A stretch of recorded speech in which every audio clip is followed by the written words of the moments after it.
Welcome to Nighttime Narratives, a place where we unwind, relax, and get ready for bed. I'm your host, Jason, and I'm so glad you're here tonight.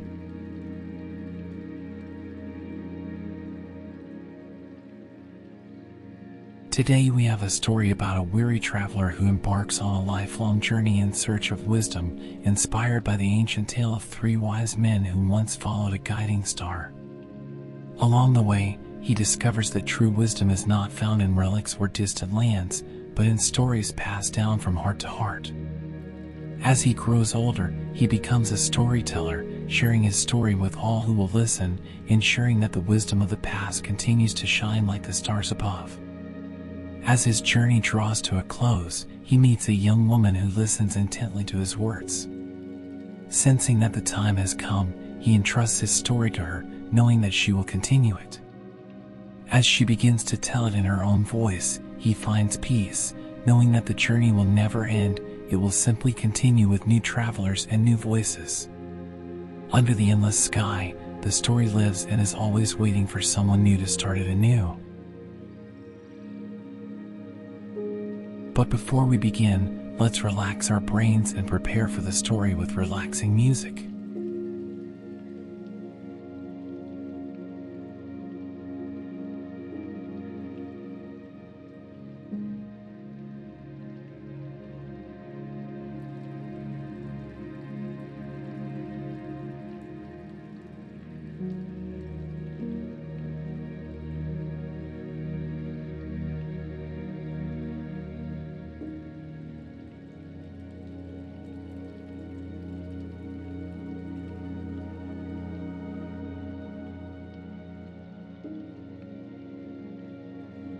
Leave everything aside, close your eyes and let this story strike your imagination.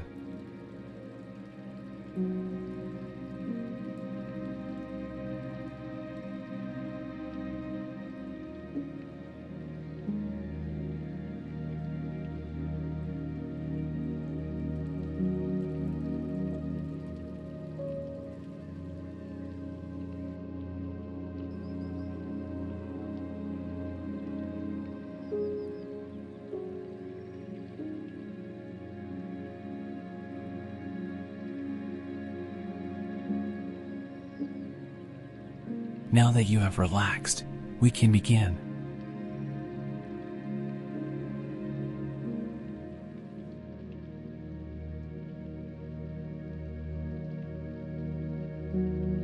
The vast desert stretched beneath an endless sky, shimmering under the quiet glow of 1,000 stars. A cool breeze whispered over the rolling dunes, stirring the sand like ripples on an ocean. The only sound was the soft, rhythmic steps of camels moving steadily forward, their riders draped in flowing robes that swayed gently with each movement. Three travelers rode in silence, their eyes fixed on a brilliant star that burned brighter than all the others. It was a light unlike any they had ever seen, steady, unwavering, guiding them toward an unknown but certain destination. Melchior, the eldest of the three, exhaled softly, his breath forming a mist in the cold night air. "We are close," he murmured. Balthazar, riding beside him, adjusted the folds of his deep blue cloak. "It does not waver," he said, looking up at the star. "It is as if it calls us." Caspar, the youngest of the travelers, did not speak. His heart was filled with quiet wonder. He had felt the pull of this journey from the moment he first saw the star. Though they had crossed endless miles of desert, through scorching days and frigid nights, his spirit had never wavered. Something awaited them at the end of this path, something that words could not yet describe. They pressed forward, the soft creaking of their saddles blending with the desert's quiet song. Dunes rose and fell around them like waves frozen in time, their golden sands turned silver under the moon's light. Somewhere in the distance, the faint cry of a night bird echoed. As they crested a high dune, a small oasis came into view, its waters shimmering under the celestial glow. The camels, weary from their long journey, lowered their heads to drink, their reflections rippling across the surface. The travelers dismounted, stretching their stiff limbs. Melchior reached into a satchel and retrieved a handful of dates, offering them to his companions. "Eat," he said. "We have little farther to go." Casper took one, chewing thoughtfully. "If we are truly being led," he said at last, "then what do you suppose awaits us at the end of this road?" Balthazar smiled, his dark eyes gleaming in the dim light. "Something greater than kings and palaces," he said. "Something eternal." They rested for a while, letting the silence of the desert surround them. Overhead, the night sky stretched vast and boundless, each star a tiny pinprick of light in the infinite dark. And yet, among them all, only one star guided them, burning with a radiance that set it apart. When they resumed their journey, the path grew firmer beneath them. The endless dunes gave way to rocky terrain, a sign that they were nearing the edges of the great desert. Beyond the next ridge, faint outlines of buildings emerged, bathed in the soft glow of lanterns. A village, small and quiet, nestled beneath the sky. The star hovered just above the rooftops, its light casting a gentle glow upon the sleeping world below. "This is the place," Melchior whispered. The three men dismounted, their camels kneeling in the sand. They walked forward in silence, their footsteps barely making a sound against the worn stone streets. The village was peaceful, the houses simple, the air filled with the faint scent of baked earth and olive wood. They followed the light until they stood before a small, humble dwelling. No palace, no golden gates, just a quiet home, its door slightly ajar, warm light spilling onto the ground. Casper hesitated. "Is this truly where the star has led us?" Balthazar nodded. "Not all great things come wrapped in gold." Melchior took a deep breath, then stepped forward and gently pushed the door open. Inside, the room was simple. A man and a woman sat beside a wooden cradle, their faces peaceful despite the long journey that had brought them here. The woman held a child in her arms, wrapped in soft cloth. Though the room was humble, the air was filled with something unspoken, something vast, as if the very universe held its breath.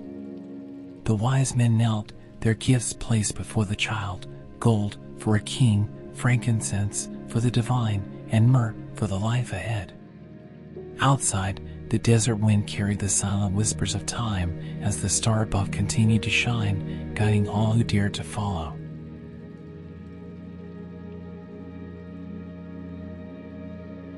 As the wise men knelt before the child, a hush filled the air. The flickering light of an oil lamp cast long shadows on the walls, and the faint crackle of burning wood in the hearth was the only sound that accompanied the sacred moment. The child stirred slightly in his mother's arms, his tiny fingers curling in sleep. His presence filled the room with a warmth that was both gentle and profound, something beyond words, beyond knowledge. Melchior, the eldest, gazed at him with awe. He had spent his life studying the stars, reading the heavens like an open book, but never had he encountered a sign as powerful as this. The stars had led them here for a reason, and now that they were in the presence of this child, something deep within him shifted. Balthazar, too, was moved. He had seen kings and emperors, men draped in silk and adorned with jewels, yet here in this humble room, in the arms of a quiet mother, was a greatness unlike any he had ever known. He placed the box of frankincense at the child's feet, its rich aroma rising like a whispered prayer. Casper, the youngest, found himself unable to speak. He had imagined this moment countless times throughout their journey, wondering what they would find at the end of the road. Yet, now that he was here, all thoughts faded. He placed his gift, myrrh, a symbol of life's fragility and the passage of time, before the child. A bittersweet gift, perhaps, but one that held meaning beyond the present. The mother, Mary, looked upon them with quiet understanding. She did not ask who they were or why they had come, as if she already knew.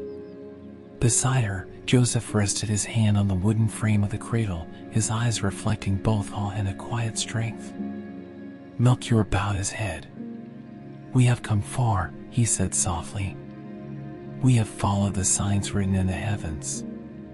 And now, we understand. Mary nodded. The heavens tell a story, and you have been part of it, she said. But this journey is not only about finding. It is about carrying what you have found into the world. The words lingered in the air. The wise men had spent their lives seeking knowledge, but now they had found something greater, a truth that could not be written in scrolls or measured in gold.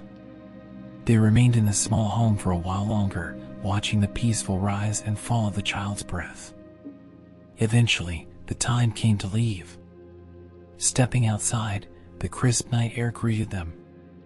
The star that had guided them still shone above, unwavering in its brilliance. But something was different now. The road ahead no longer felt uncertain. As they returned to their camels, Melchior turned to the others. We cannot return the way we came. Balthazar nodded, glancing at the distant outlines of the town. Herod will seek this child. He will not understand what we have seen. Caspar exhaled slowly. Then we take another path. They mounted their camels, their hearts heavier yet full in a way they had never known. As the first light of dawn touched the edges of the horizon, they set off into the vast desert once more, not back the way they had come, but toward a different road, one unknown yet filled with purpose. The golden sand stretched before them, endless as the sky above. Yet they no longer feared the journey. They had followed the light and found something greater than any treasure, something they would carry with them for the rest of their lives. As they disappeared beyond the dunes, the star above began to fade with the coming dawn, its purpose fulfilled. And in a quiet home beneath the vast sky, a child slept, untouched by the weight of time, yet destined to change the world. As the three wise men traveled through the silent desert, the world around them felt different. The same stars that had once guided them to the child still twinkled above, but now their glow seemed softer, as if watching over them. The cold desert wind whispered around them, carrying the scent of sand and distant spices, reminding them of how far they had come. They rode in silence, each man lost in thought. The journey had been long, but the revelation they had witnessed had changed them. No longer were they simply seekers of knowledge, they had become bearers of a truth greater than themselves. Melchior was the first to break the silence. "This road will take us far from where we once intended to go," he said, gazing at the endless dunes ahead. "But perhaps that was always meant to be," Balthazar replied. "We are not the same men who first set out on this path. We have seen what few have seen." Caspar, the youngest, nodded.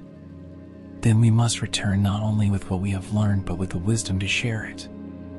The sky slowly began to lighten, and the stars faded as the first blush of dawn painted the horizon. The wise men knew they could not return to King Herod, for the truth they carried was too precious to be placed in the hands of those who sought power for themselves.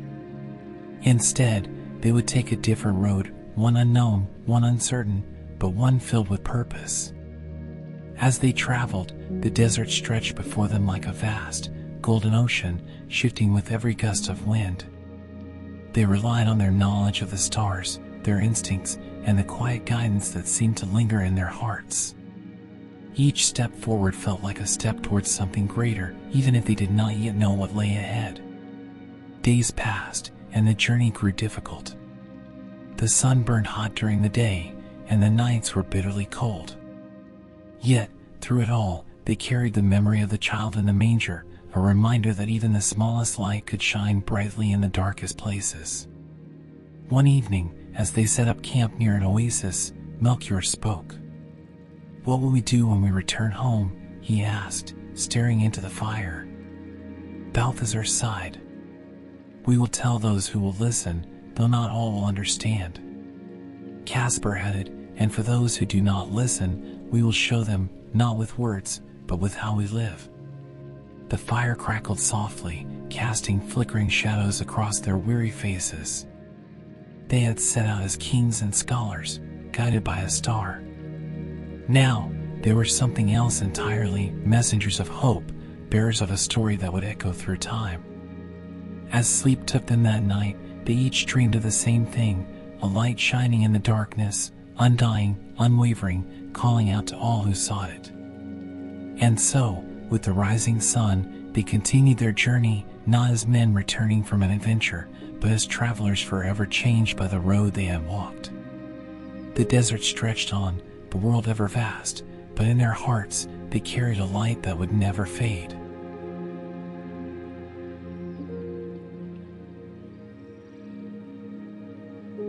The days turned into weeks as the three wise men continued their journey home. The desert, once a vast and mysterious expanse, now felt familiar, though no less daunting. They traveled through valleys of shifting sand, past ancient stone formations that stood like silent sentinels, and across dry riverbeds where the winds whispered forgotten stories.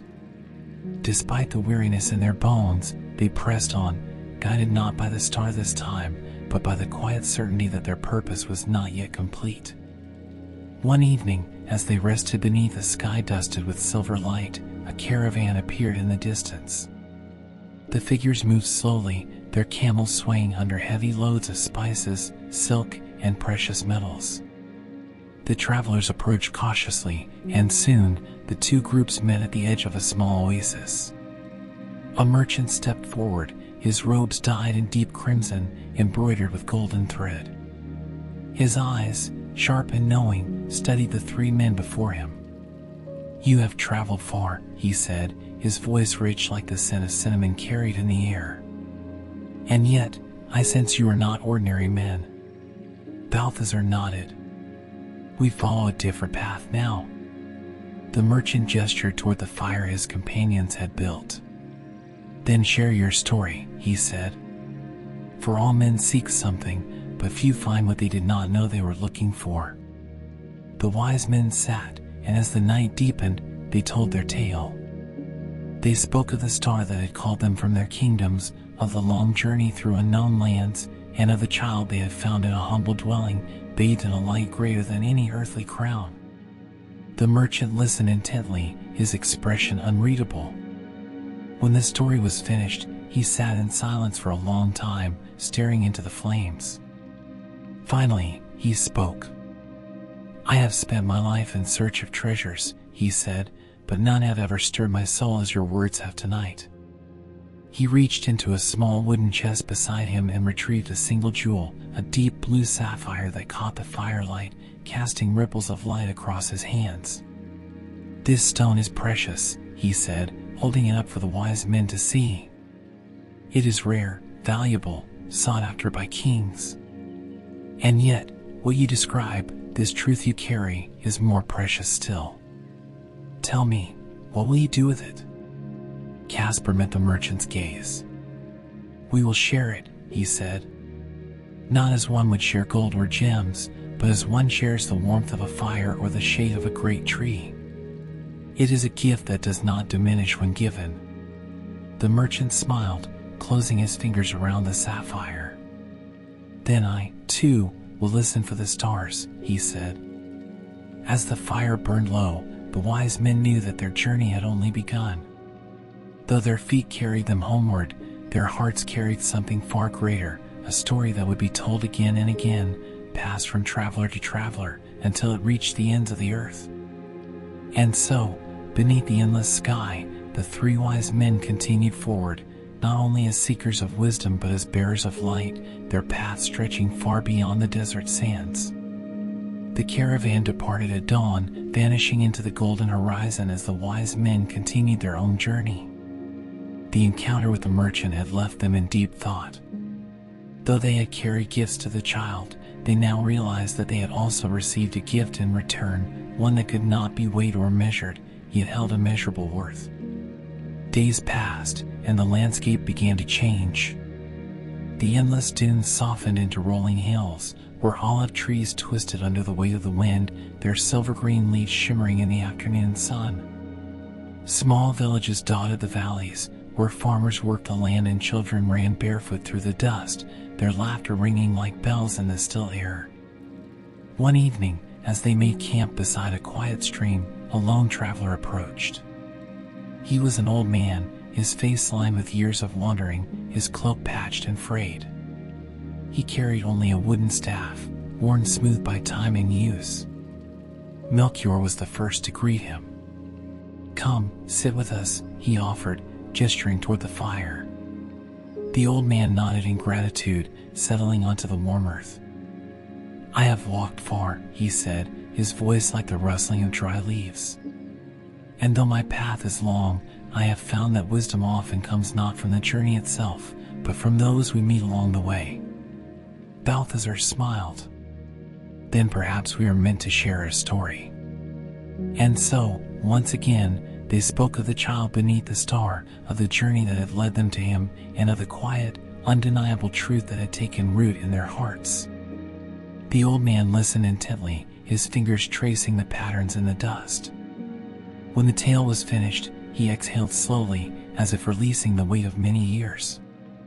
"I, too, once saw a great treasure," he murmured. "I searched the mountains, the rivers, and the cities of men, believing that wisdom lay in the hidden places of the world.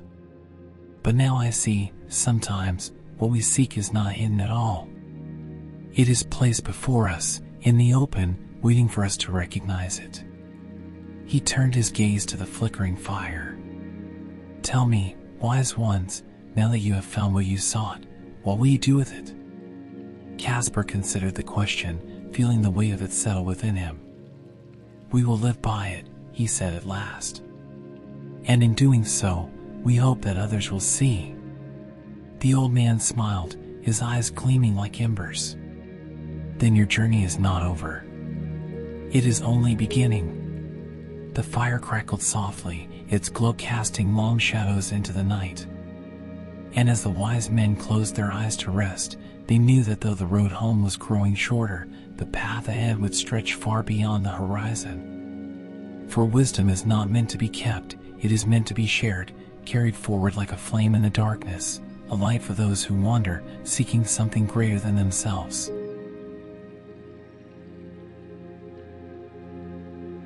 The morning sun rose over the hills, casting golden light over the sleeping earth. The wise men woke to the sound of birdsong and the gentle trickling of the stream nearby. The old man was gone, his footprints fading into the dust, as if he had never been there at all. Yet his words remained, lingering in their minds like the last notes of a distant melody. As they resumed their journey, they found themselves traveling through lands unfamiliar yet strangely welcoming. The villages they passed through were filled with people tending their fields, mending their homes, and gathering in the marketplaces, their voices rising in a chorus of daily life. And wherever the wise men went, they spoke with those who would listen. In one village, a young woman approached them as they rested beneath the shade of a fig tree. Her eyes were filled with curiosity, and her hands were stained with the earth from tending her crops. "I have heard whispers of travelers who speak of a great light," she said, "of a star that led them to a child unlike any other. Is it true?" Melchior nodded. "It is true."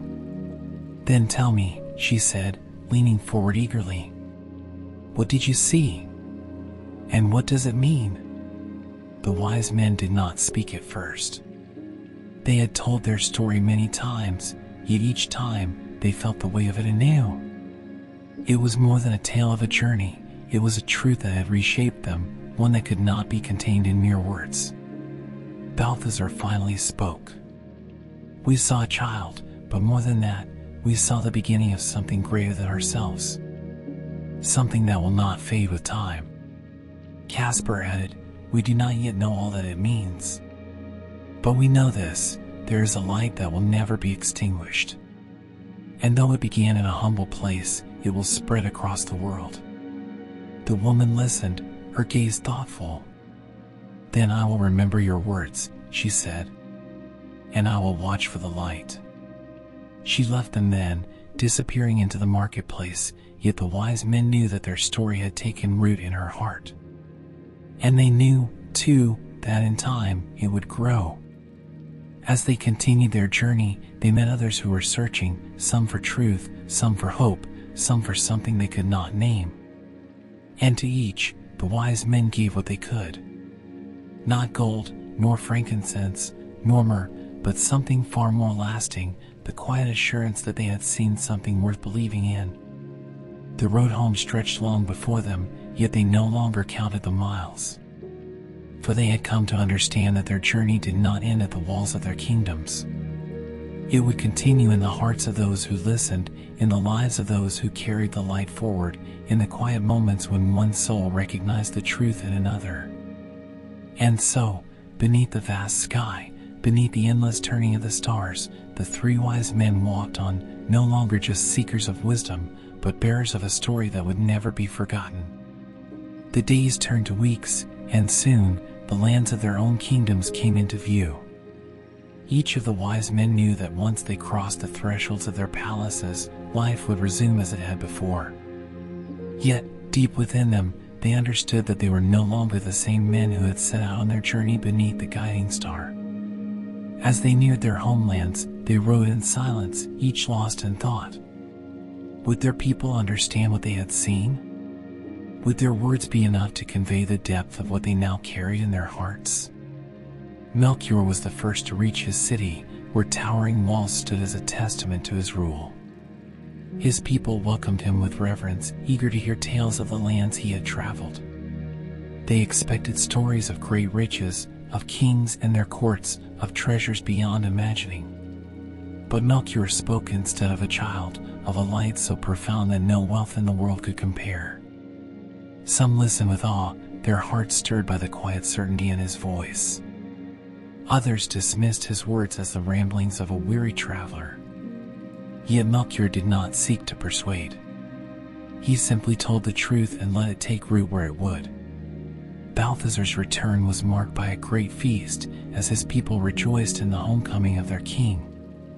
Gold and spices adorned the tables, and music filled the palace halls. But even among the splendor, Balthazar felt the difference within himself. As he sat among his advisors, he spoke not of power or conquest, but of humility. He spoke of how the greatest gift is not one that can be held in the hands, but one that transforms the heart. His words were met with silence at first, but in time, the wisdom of his journey spread through the court, reshaping the way his people saw the world. Caspar's kingdom, nestled between rivers and mountains, welcomed him with reverence. His scholars and sages gathered, eager to learn of the knowledge he had gained. Caspar, who had once spent his days studying ancient texts and the mysteries of the stars, now found that the greatest wisdom he had encountered did not come from books but from a simple truth revealed in a quiet Bethlehem night. He no longer sought wisdom for the sake of knowledge, but for the sake of sharing it. And in doing so, he found that the wisdom he had carried across deserts and valleys had only just begun to unfold. The three wise men, though separated by distance, remained forever bound by the journey they had taken together. Their kingdoms flourished, not through wealth or conquest, but through the quiet influence of leaders who had glimpsed something greater than themselves. And though the star that had guided them had long since faded from the sky, its light remained, shining not above them, but within them, guiding them still. For true wisdom is not in the seeking alone, but in the sharing. And the greatest journeys never truly end, they continue in the hearts of those willing to listen, to learn, and to follow the light wherever it may lead. And so, as the years passed, the story of the three wise men was told and retold, whispered in the halls of kings, shared among travelers on distant roads, and passed down through generations. A story of a journey that did not end, but only ever began.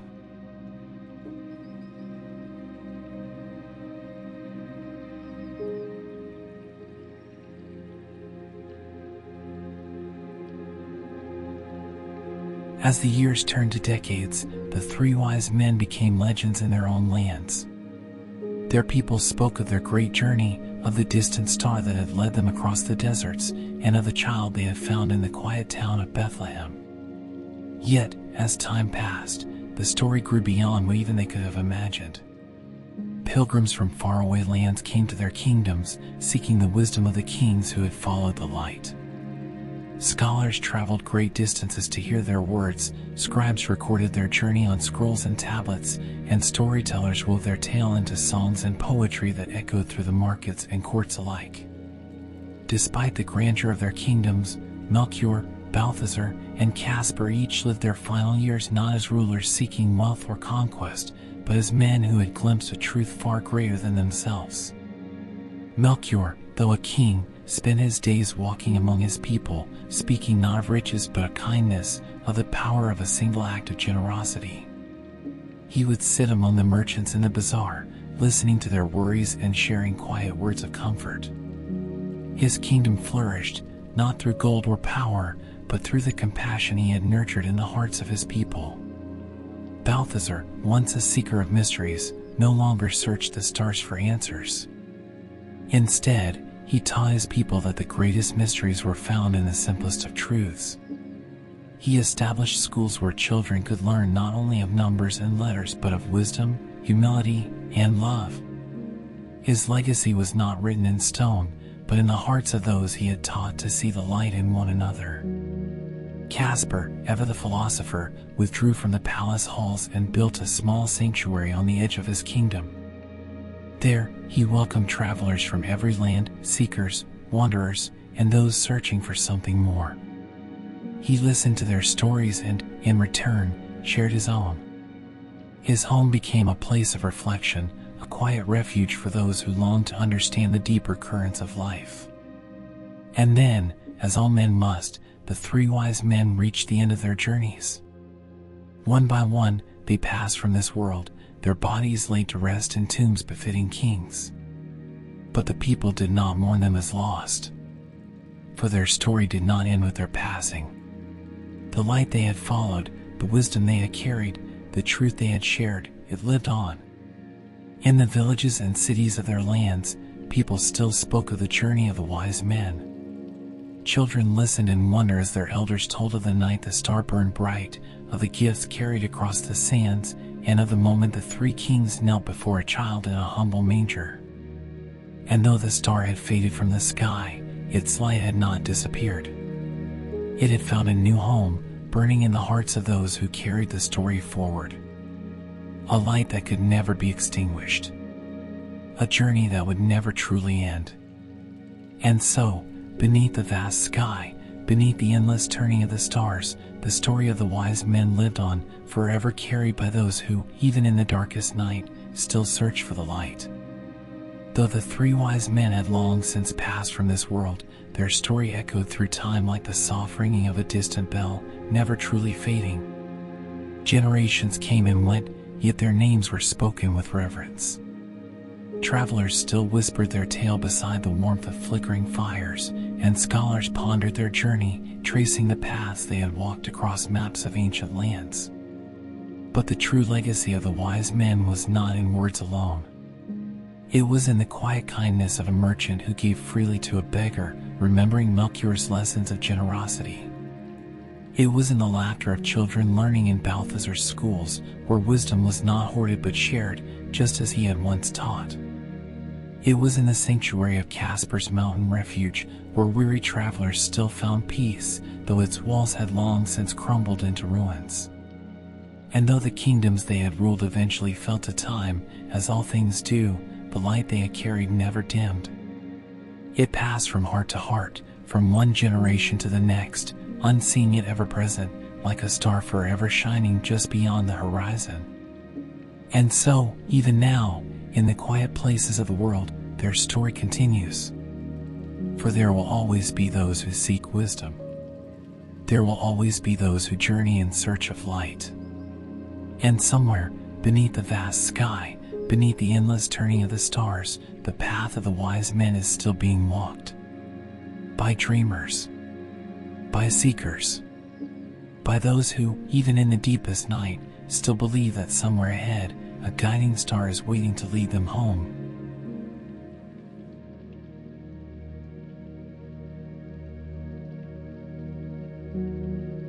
And so, time stretched onward, carrying the echoes of their journey into the farthest reaches of the world. The roads the wise men had once traveled became ancient trade routes, worn smooth by the feet of countless wanderers.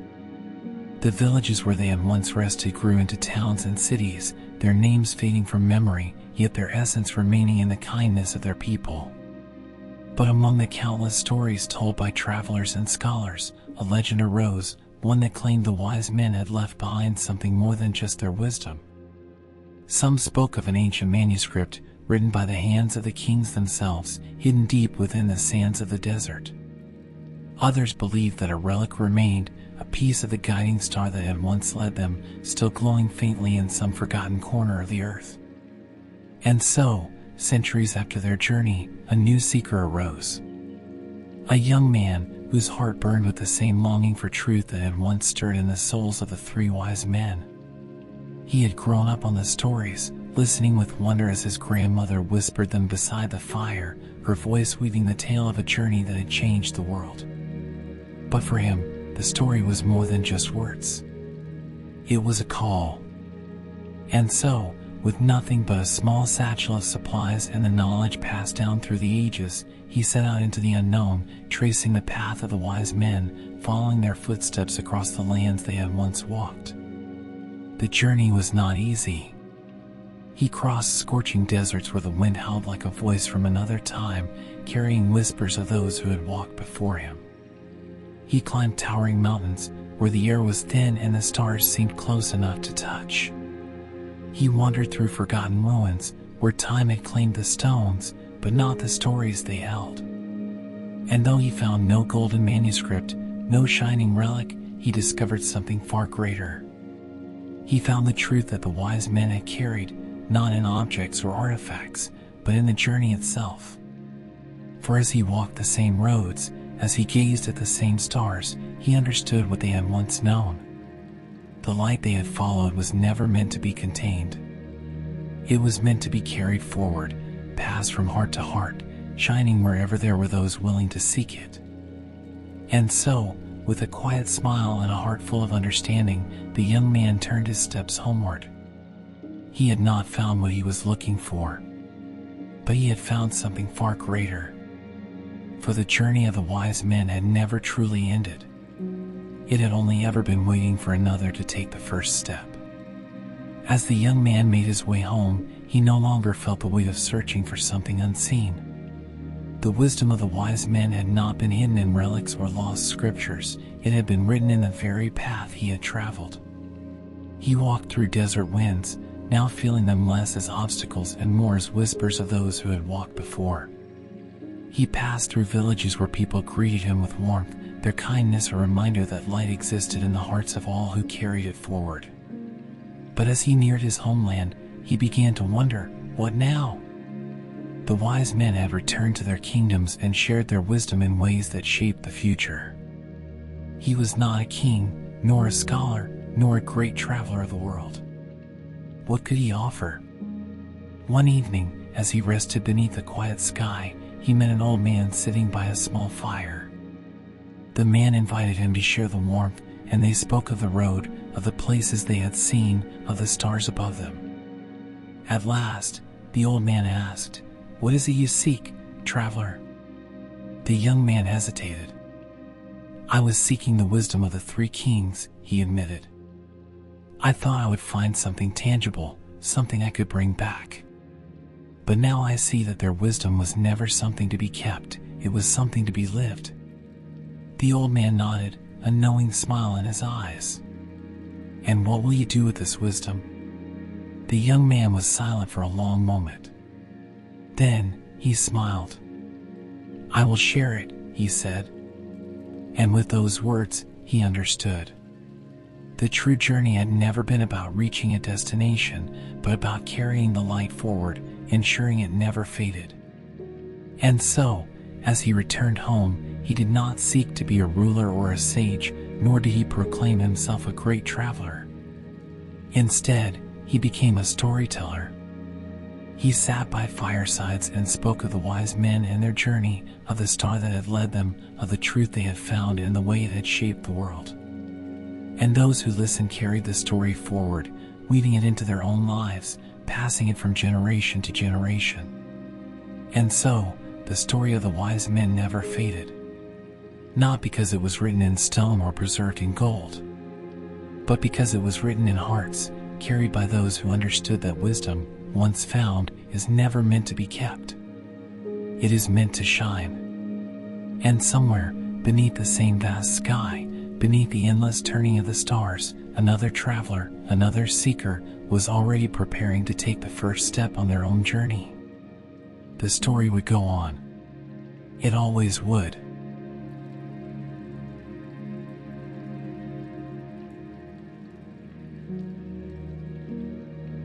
And so, the story continued, carried like a gentle wind from one heart to another. The young storyteller's words spread far beyond his own village.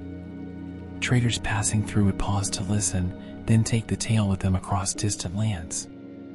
Wanderers would carry it in their hearts, whispering it to those they met beneath the stars. Even kings and scholars found themselves drawn to his simple, yet profound retelling of the wise men's journey. But as the years passed, something remarkable began to happen. The story did not remain the same. It grew. People who heard it added their own wisdom, their own reflections. Some spoke of the patience needed to follow a guiding star, even when the night seemed endless. Others spoke of the courage it took to journey into the unknown, trusting that light would lead the way. And still others found their own meaning in the tale, discovering truths they had always known but had never been able to put into words. The storyteller, now no longer a young man but a man with silver in his hair, listened to these new voices with a quiet smile. He did not claim to own the story. He did not insist that it remain unchanged. For he had learned that stories, like wisdom, are meant to grow. One evening, as he sat by a fire surrounded by eager listeners, a small child tugged at his sleeve.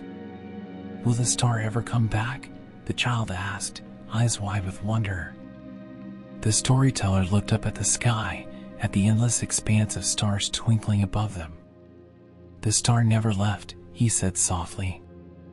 "It shines in every act of kindness, in every moment of understanding, in every journey taken with an open heart. The wise men followed it long ago, but now it is our turn." The child nodded as if they understood, even if they could not yet put their understanding into words. And so, the storyteller's task was complete. Not because the story had ended, no, the story would never end, but because it had found new voices to carry it forward. And somewhere, in another place, beneath the same vast sky, beneath the same turning of the stars, another traveler looked up in wonder, ready to take their first step. The journey would go on. It always would. Years passed, and the storyteller's voice grew softer, his steps slower. But still, he traveled, sharing the tale wherever he went. He no longer sought anything for himself. His journey had already given him all he needed. One night, beneath a sky scattered with silver stars, he arrived at a small village he had never visited before. It was quiet, nestled between rolling hills, its lanterns glowing like little stars of their own. He was welcomed into a humble home, where a family gathered around a warm fire. They had never heard the tale of the wise men, and so, with a knowing smile, he began once more. His voice wove through the room like a soft wind, carrying the story from the distant past into the present moment.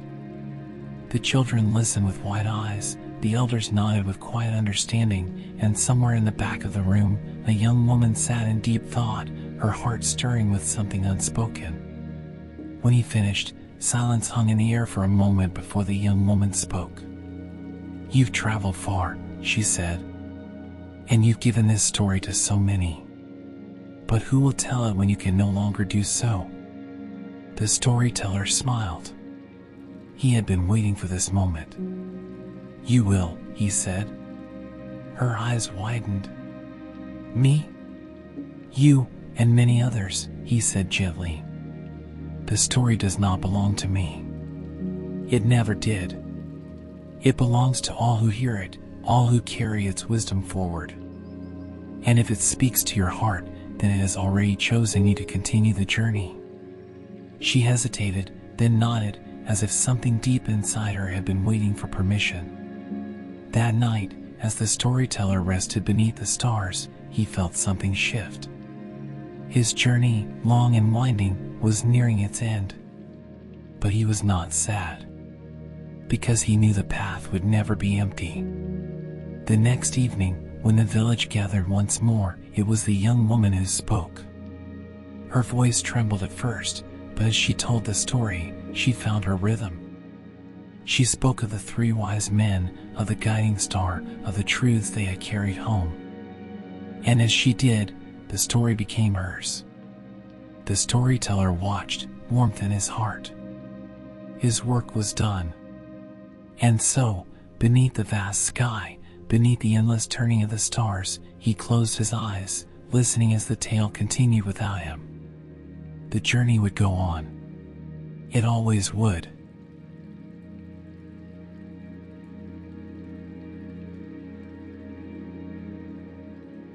The storyteller remained in the village for some time, watching as the young woman embraced the role he had once carried. Each night, she would gather people by the fire and tell the story anew, her voice gaining strength, her words taking root in the hearts of those who listened. She did not tell it exactly as he had. No, she wove in her own thoughts, her own wisdom, her own experiences. And as the story grew, it changed, just as it always had. One evening, as the fire crackled softly and the villagers listened with quiet wonder, the storyteller sat at the edge of the gathering, his hands folded in his lap, his heart at peace. He had traveled far, had given all he could, and now his journey had reached its natural end. As the stars blinked overhead, he lay back on the soft earth, gazing up at the vast sky that had guided him for so many years. The same stars that had once led the wise men so long ago. He closed his eyes. And as sleep took him, he felt no fear, no regret. Only peace. For he knew the story would go on. It always would. And somewhere, beneath the endless turning of the stars, another voice was already preparing to speak. Another traveler, another seeker, ready to take the first step. The journey would never truly end. It was only ever waiting for someone to begin it again.